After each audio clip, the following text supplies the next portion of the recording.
Doble clic.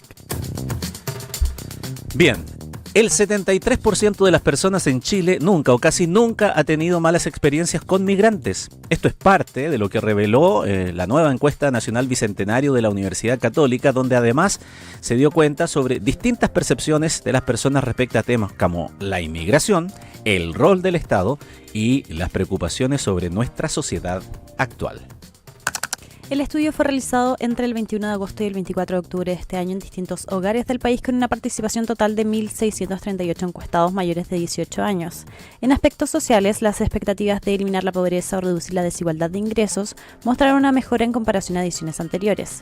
Sobre migración, la mayoría de los encuestados señaló que nunca o casi nunca ha tenido malas experiencias con migrantes, mientras que solo el 8% afirmó lo contrario. Sin embargo, la mayoría de los chilenos cree que la cantidad de extranjeros en el país es excesiva y más de la mitad se mostró a favor de que los migrantes con situación legal al día tengan los mismos derechos que los ciudadanos chilenos en áreas como salud, educación y vivienda. En paralelo, la encuesta reveló que el acceso a la vivienda es un problema crítico. Un 85% consideró que es casi imposible para un trabajador promedio comprar una casa. Además, la percepción de prosperar con un negocio propio ha disminuido respecto a años anteriores. Sin embargo, se observó un repunte significativo en la confianza hacia las Fuerzas Armadas y Carabineros tras haber caído a mínimos históricos en años anteriores. La encuesta Bicentenario es un instrumento que nos permite ir viendo y tomándole la temperatura a las principales inquietudes de nuestra sociedad. Lleva muchos años realizándose, así que sin preámbulos vamos de inmediato a profundizar en ello aquí en Doble Clic. En Tele 13 Radio hacemos un doble clic.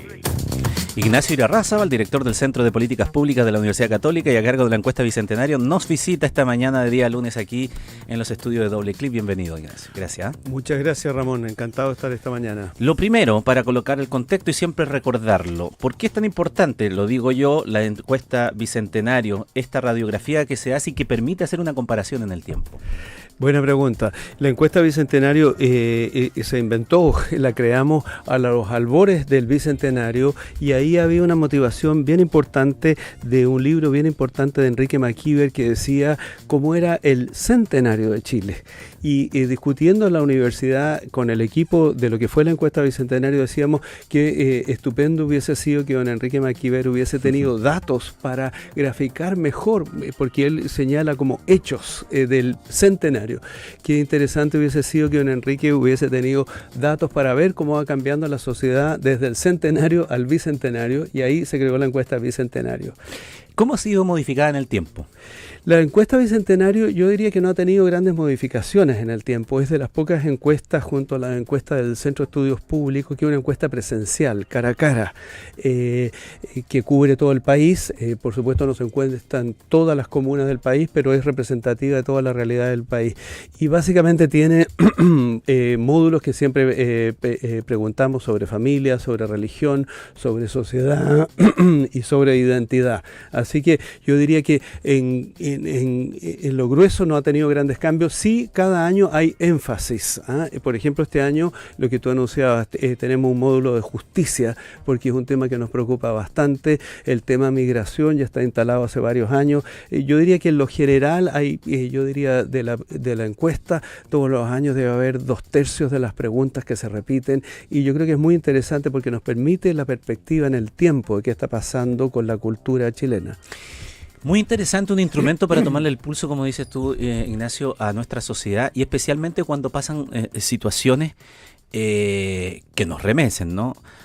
Recuerdo para el estallido social, ¿no es verdad? Efectivamente. Sí, en las encuestas que se realizaron antes, uno podía tener alguna percepción de que había una incomodidad, no decir de que iba uno a predecir lo que iba a ocurrir, pero sí había una inconformidad dentro de las declaraciones que, vistos después con el tiempo, uno podría haber dicho, mira, sí, aquí había documentos y aquí habían datos, como dices tú, que podían dar cuenta de que... Sí, tienes muy buena memoria, porque efectivamente el año 2019 nosotros, el trabajo de campo se hizo en septiembre, antes del estallido social, y efectivamente en ese caso había una frustración de expectativa. Nosotros tenemos dos preguntas de expectativa, una de corto plazo y otra de más largo plazo, y en ambas había caída las expectativas.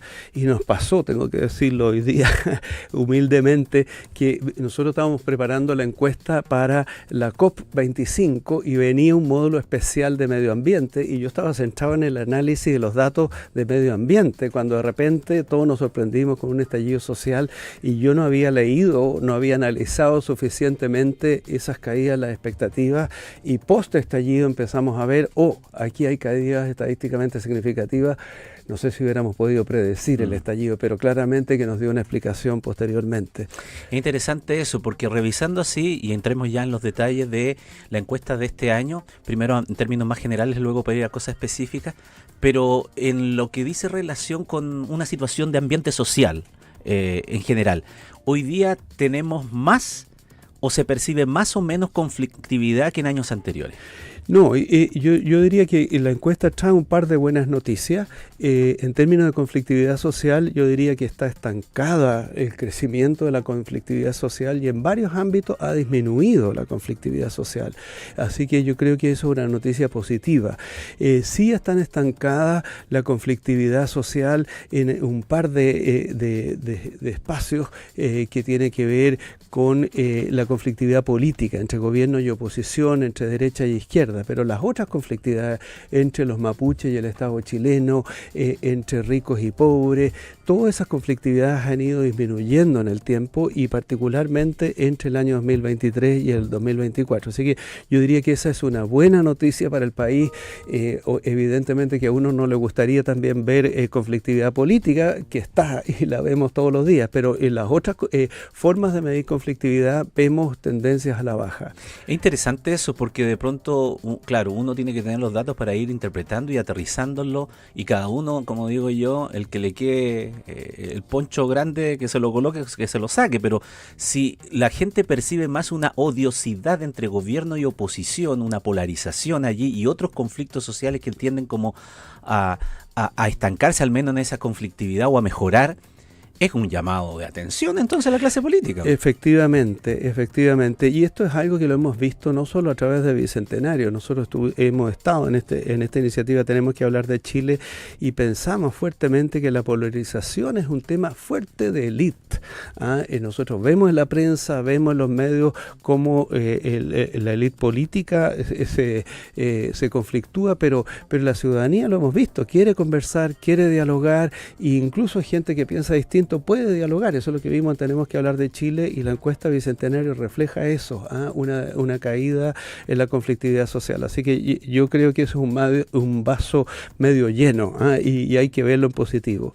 Yo no sé si eso es extrapolar demasiado, pero aprovechando la situación que hemos vivido en el último tiempo política y social, partiendo con el estallido social, pasando por 2 proyectos constitucionales fallidos, cada uno más hacia un extremo y otro más hacia el otro, que fueron rechazados por la población.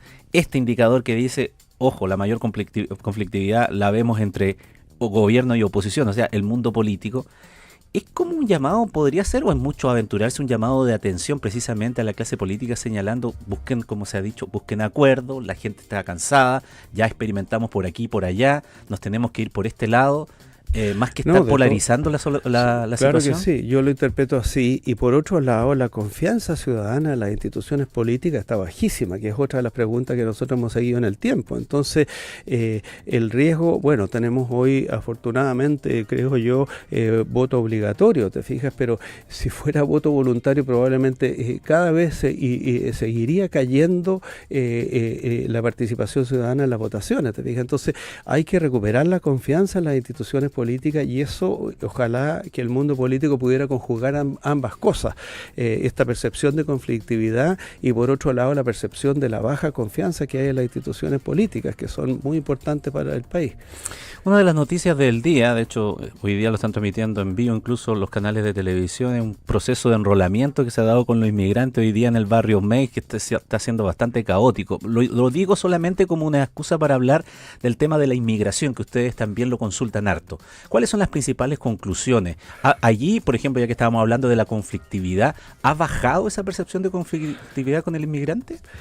Yo diría que no ha bajado, nunca ha habido percepción, o sea, hay una percepción de conflictividad gruesa, porque, y eso lo refleja muy fuerte la encuesta, lo que hemos tenido en Chile no es un proceso migratorio, sino que un tsunami migratorio. A un país que en 10, 15 años empezó a ver la migración que se desbordaba. Entonces yo creo que cualquier persona le tiene miedo, por así decirlo, a la migración, pero en la relación uno a uno no hay conflicto, y es más, tenemos una pregunta si es que usted ha tenido conflictos con una persona migrante, y eso ha cambiado entre un 4 a un 8% de la población, pero el grueso de las personas no han tenido conflictos con personas migrantes.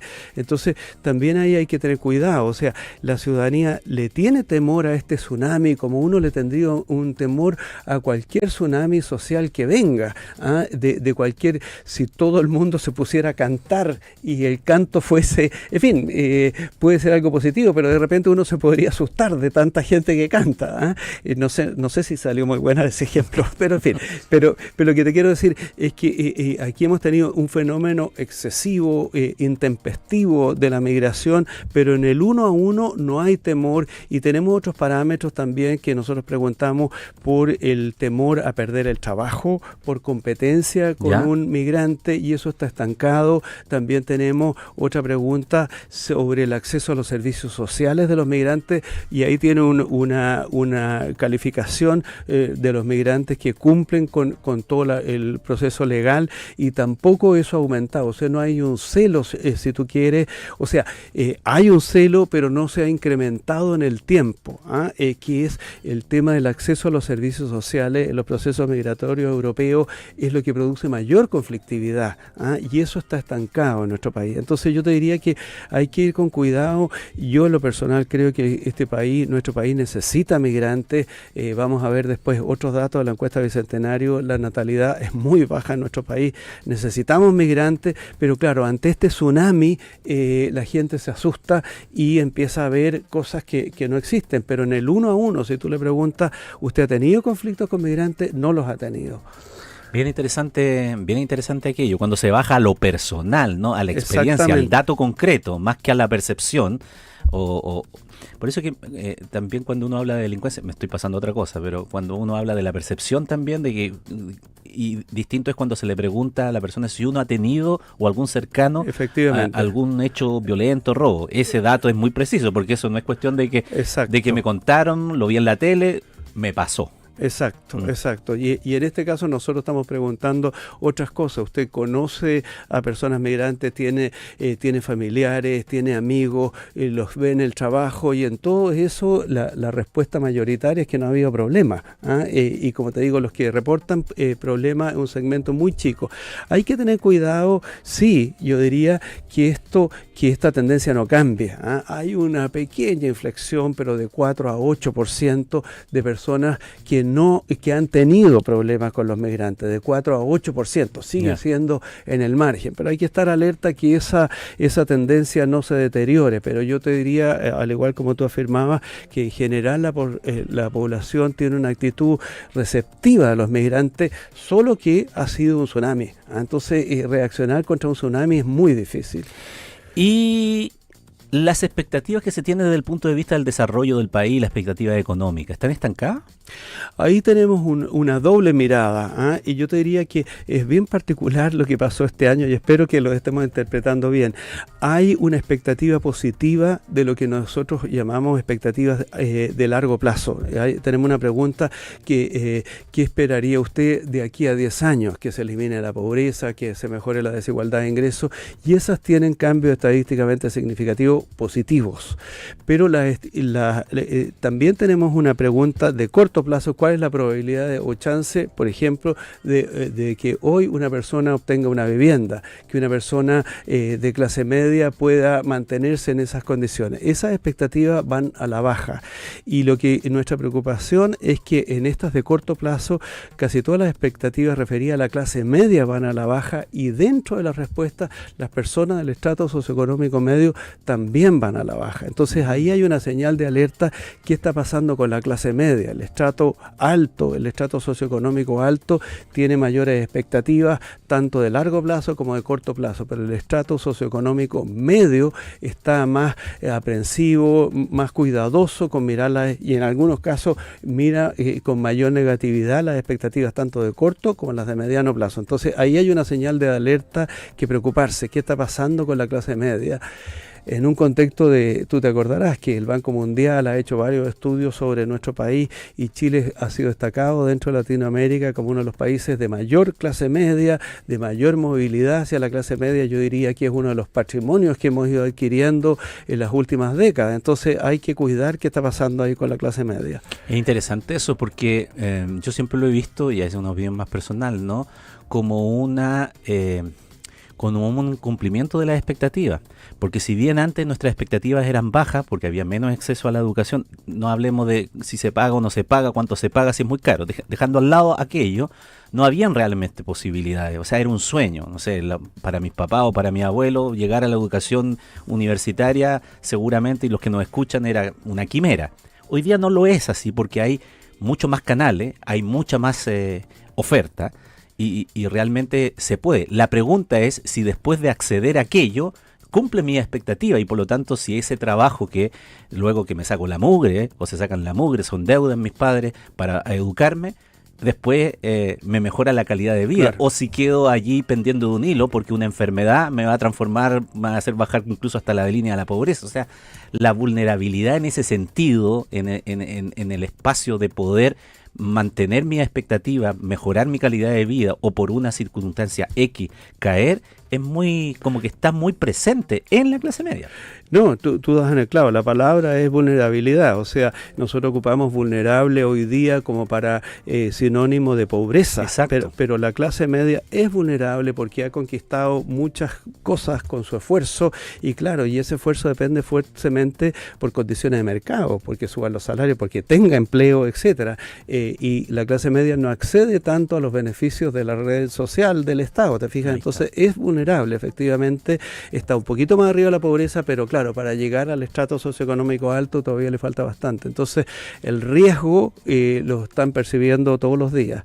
Es interesante eso. Lo digo porque es una reflexión, nuevamente, llamado a la clase política, para darse cuenta de cuáles son las preocupaciones que está teniendo el grueso de la población. La vivienda, por ejemplo, me llama mucho la atención. El hecho, otro de los sueños siempre de uno de sus papás, de su abuelo, el sueño en la casa propia, que te decía a ti, hijo, trabaja para que tengas tus cositas, qué sé yo.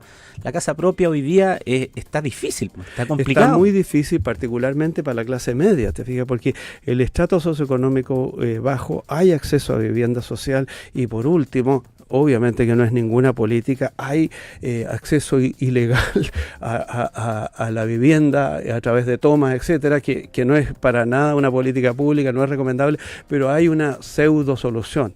En cambio, la clase media, que tienes que endeudarte, y hoy día las tasas son altas y la relación de ingreso al endeudamiento ha ido deteriorándose. Entonces, es muy complicado. La clase media la tiene difícil. Es bien interesante. Estamos hablando con Ignacio Irarrázaval, el director del Centro de Políticas Públicas de la Universidad Católica, a cargo de esta encuesta bicentenaria. Doble clic se llama este programa. Hagamos un doble clic en uno de los aspectos, que es justicia, que me parece bien interesante. ¿Qué encuentran y por qué van ahí a hacer más preguntas específicas respecto de la administración de justicia, Ignacio? Bueno, ahí también teníamos un predictor, si tú quieres, que nos llamó la atención en los últimos años, que había ido cayendo la confianza en el sistema de justicia. Ya sabíamos que la confianza en el sistema político había caído, pero la caída de confianza en el sistema de justicia nos empezó a preocupar porque es la base del Estado de Derecho. Entonces quisimos ahondar qué está pasando en justicia, y ahí, claro, nos encontramos con varias cosas que son preocupantes. Y lo preocupante es, yo te diría, la sensación de ineficacia del sistema, que es algo por lo que han comentado gente más experta que yo en este tema, es es algo que ocurre en otros países, pero probablemente tenga algo que ver con la relación con el sistema. O sea, una cosa es que yo vaya al sistema de justicia, haga una demanda, haga cualquier proceso y piense que es muy lento, que no me dan respuesta, o incluso que perdí el juicio y por lo tanto tenga alguna antipatía contra el sistema. Pero otra cosa es que el sistema sea antipático conmigo y no me dé respuesta, ¿ah? Y es lo que vemos hoy día en muchos ámbitos. Esa subjetividad en el trato es muy, muy importante.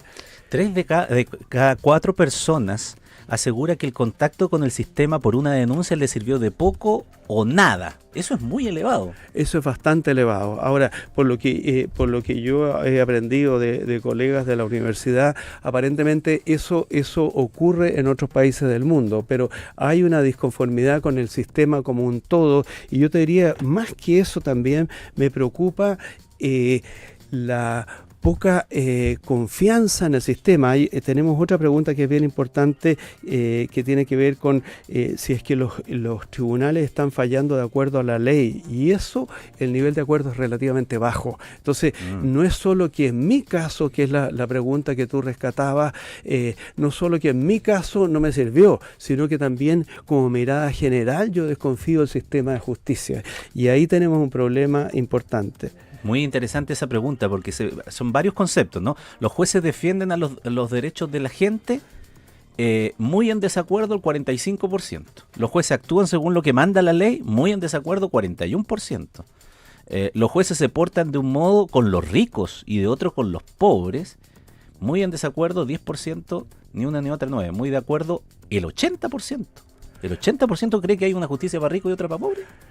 Súper complejo, y probablemente ahí el caso Audio puede haber influido. Entonces yo te diría que esto es complejo, porque una cosa es tu situación personal. Uno puede decir, yo fui a la justicia y no fallaron de acuerdo a lo mío. En fin, a todos nos puede haber pasado una situación de eso, pero otra cosa es la mirada sistémica, y estas preguntas que tú acabas de responder es que sistémicamente yo desconfío y siento que la palabra de fondo es que los jueces no están actuando de acuerdo a la ley, porque hay intereses de ricos y pobres. Hay otra pregunta, que es que si los jueces están manejados por el gobierno de turno, y ahí el grueso de las personas responden que creen que los jueces están manejados por el gobierno de turno.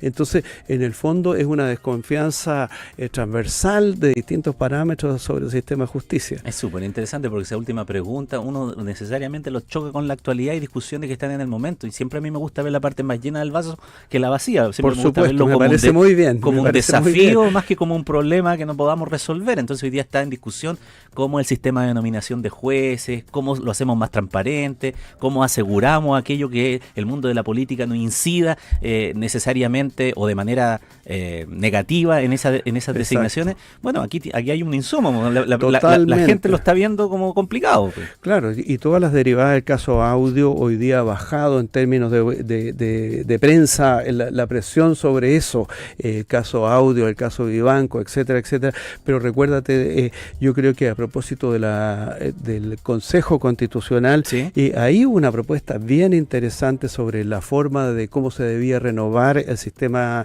judicial. Se creaba como una instancia en paralelo, distinta, porque es muy complicado. Hoy día la Corte Suprema administra los tribunales de justicia y es un actor súper importante en la designación de los jueces. Entonces, de alguna manera, políticamente como país habíamos advertido esta situación, ¿ah? Y la encuesta viene a ratificar eso, que la ciudadanía también lo está percibiendo. Lo interesante de la encuesta bicentenaria, lo decíamos como la vienen tomando hace tanto tiempo, es la evolución que ha tenido en eso. Y Exacto. En este aspecto, sí, porque, por ejemplo, el tema de la desconfianza hacia la clase política se viene midiendo a la baja hace mucho rato. Hace rato. Y se ha transformado también, digámoslo, en un deporte nacional, pegarle porque sí o por qué no, sale gratis. Total, y es muy popular. Pararse en el micrófono y decir que todos los políticos son malos, todo el mundo te aplaude. Pero la justicia en la evolución en el tiempo? No, y la justicia la mucho? hemos medido menos. Ya. La justicia debe tener 5 años de medición, pero nos ha empezado y ha ido a la baja, y particularmente, como te digo, el año 22 respecto al año 23 tuvo una baja importante, estadísticamente significativa. Y eso es lo que nos abrió un poquito los ojos y nos dijo, a ver, indaguemos un poquito más, y eso es el resultado de estas preguntas, ver cómo te enfrentas tú con la justicia y los problemas que las personas ven, y esta mirada más sistémica del sistema de justicia, valga la redundancia. Para terminar con un sabor de boca agradable, Sí, los de todo datos, modo. ¿qué destacarías tú? Yo veo una que me llama la atención, que post estallido social, por ejemplo, hay instituciones que recuperan la confianza de la ciudadanía, como son las policías. Como son las policías, como son las Fuerzas Armadas, eso es positivo. Yo te diría que la baja en la conflictividad es una señal positiva, que debiéramos alegrarnos. Yo te diría que, claro, hay una percepción de conflictividad en el sistema político, pero está bien encapsulado. Entonces, yo diría que hay una señal positiva. También es una señal positiva que las personas piensen, al menos, que en el largo plazo, a 10 años, hay expectativa de desarrollo. Como que nuestro país, más allá del gobierno actual, te guste o no te guste, el país puede llegar a ser desarrollado, el país puede tener una mejor distribución de los ingresos, etcétera, etcétera. O sea, como base social, el país tiene una expectativa positiva del futuro. Y eso es importante, porque a veces, si no nos ponemos de acuerdo o no con las pensiones, puede venir una depresión colectiva, pero lo que dice esa pregunta es que a 10 años tenemos expectativas de futuro como país, y eso yo creo que hay que rescatarlo. Ignacio Irarrázaval, director del Centro de Políticas Públicas de la Universidad Católica, a cargo de las encuestas bicentenarios, hoy nos visitó aquí en el estudio para hacer un doble clic, una visión más profunda de esta encuesta, que seguramente va a dar para mucho que hablar, pero más que eso, para extraer los datos, para tenerlo en cuenta y para que efectivamente quienes son tomadores de decisiones las lean muy bien y ojalá la interpreten muy bien. Esa es la idea. Muchísimas gracias. Doble clic. Como siempre, les recordamos que esta conversación con Ignacio y todos nuestros contenidos quedan en pocos minutos disponibles en nuestro sitio web y también en nuestra aplicación. Y en lo que dura esta mención, puedes sacar tus certificados de AFP Plan Vital, sí, porque puedes hacer todos tus trámites